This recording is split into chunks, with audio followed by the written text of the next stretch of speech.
Nakatanggap ng isang tip ang Women and Children Protection Center ng Philippine National Police mula sa Nordic Police and Customs Cooperation. May naaresto raw na isang Norwegian national sa kanilang bansa matapos mahulingan ng mahigit 2,000 maseselang litrato at video ng isang menor de edad. At ito ay may device na may lamang folder. Ang pangalan ng folder. Nung tiningnan namin, itong mga batang ito ay Filipino.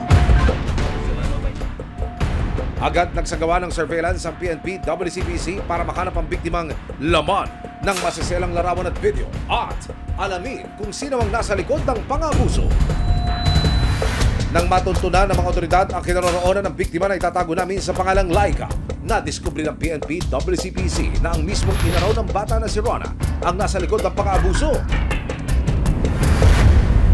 Yun ang nakakabahala dahil marami na kaming nakita na ang mismong groomer for OSECA, Online Sexual Exploitation of Children, ay yung kanilang nanay. Nang makumpirma ng PNP WCPC ang impormasyon tungkol sa nanay na binubugaw umano ang anak na si Laika online, natuklasan nilang hindi lang pala si Laika ang biktima, maging ang kanyang 7 taong gulang na anak at 3 menor de edad na pamangkin, pinagkakakitaan din daw ni Rona.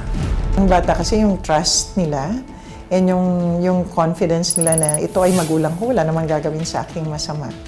Ang kailangan ko lang gawin ay sumunod. Yun, doon nagsisimula lahat. Ayon sa impormasyong natanggap ng PNP WCPC, nagpapadala raw ang ina na si Rona ng maseselang video at larawan ng mga bata kapalit ng 1,000 hanggang 2,500 pesos. Pero mas nakababahala, nadiskubre ng mga otoridad na sa loob ng isang taon, mahigit 7 beses nang nakipagtransaksyon si Rona sa nahuling Norwegian national. Ayon pa sa mga otoridad, posible rin daw na isinasalang ang mga bata sa live show kaharap ang mga dayuhang kliyente. Kaya wala nang inaksayang oras sa mga otoridad. Kasama ang resibo, nagsagawa ang PNP WCPC ng isang entrapment operation. Ang siste, magpapanggap na foreigner client ang isang operatiba para sa nakaschedule na live show kay Rona. Kung may kasama, hindi kunan lang yung identity niya o ID. Second, yung victims, kailangan makuha pa rin natin identity through take a picture. Ang sistema natin is, meron mo na show, sa van gagawin, and then after the show, we start now the rescue and the entrapment.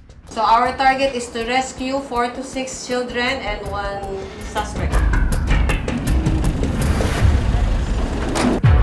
Para tuluyang matakip ang suspect, kailangan munang paharapin ni Rona ang bata sa undercover agent na nagpapanggap na kliyente o kaya naman ay magpadala ng maselang video o larawan ng menor. As of this time, naka-ready na siya to engage. So hinihintay na lang yung go signal para sa kanyang yung live show na ibibigay sa atin. Matapos magpadala ng mga operatiba ng 2,000 piso. Sa session ng video na, pag session ng video, i-play lang natin, tapos video call, then go na po. Pero wait, may maigpit munang bilin daw si Rona. Promise, you don't post it ha? Private only, you and me. Pababayin ko yung dalawa. Nag-reply na siya, di ba? Pababayin mo na. Sending.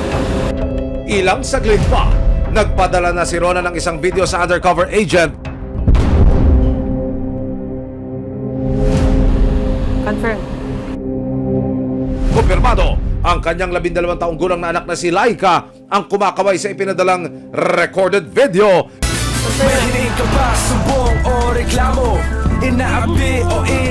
Sa hudyat ng mga otoridad, sumugod na sila sa bahay ng suspect kasama ang resibo. Inaresto na si Rona at binasakan ang kanyang mga karapatan. Ano man ang iyong sasabihin na maaaring gamitin pabor o laban sa iyo. Nasagip din ang kanyang 2 anak na sila Laika, 7 taong gulang at Maika, 13 taong gulang. Sa gabay ng mga social worker, dinala sila sa PNP WCPC headquarters sa Camp Crame. Maraming salamat sa panonood, mga kapuso. Para masundan ang mga reklamong nasolusyonan ng resibo, mag-subscribe lamang sa GMA Public Affairs YouTube channel